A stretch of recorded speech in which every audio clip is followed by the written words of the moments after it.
ഒരു വലിയ ആനക്കുട്ടി ഉണ്ടായിരുന്നു. അവന്റെ പേര് അപ്പു. അപ്പു വളരെ വലുതായിരുന്നു.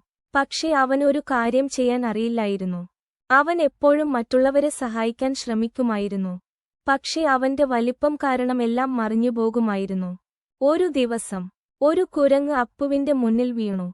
കുരങ്ങ് വളരെ ദുഃഖിതനായിരുന്നു. അവൻ വീണപ്പോൾ കൈ പൊട്ടി. അപ്പു വേഗം കുരങ്ങിനെ എടുത്തു. അപ്പു വളരെ ശ്രദ്ധാലുവായിരുന്നു. പക്ഷേ അവന്റെ വലിപ്പം കാരണം കുരങ്ങിനെ വേദനിപ്പിക്കുമെന്ന് അവന് ഭയമായിരുന്നു. അപ്പു ചിന്തിച്ചു. ഒടുവിൽ ഒരു പരിഹാരം കണ്ടെത്തി. അവൻ മരത്തിൽ നിന്ന് ഒരു മെല്ലിഞ്ഞ ഇല എടുത്തു. അത് കുരങ്ങിന്റെ പരിക്കിൽ വച്ചു. അപ്പു വളരെ സൗമ്യമായി കുരങ്ങിനെ സഹായിച്ചു.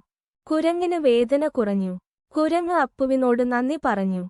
അപ്പു സന്തോഷവാനായിരുന്നു. ഈ കഥയിൽ നിന്ന് നമുക്ക് പഠിക്കാം. വലിപ്പം പ്രധാനമല്ല.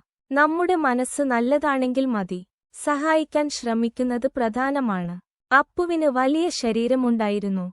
പക്ഷെ അവൻ സഹായിക്കാൻ ശ്രമിച്ചു. അത് പ്രധാനമാണ്. ചെറിയ കാര്യങ്ങളിൽ പോലും നമുക്ക് മറ്റുള്ളവരെ സഹായിക്കാൻ കഴിയും.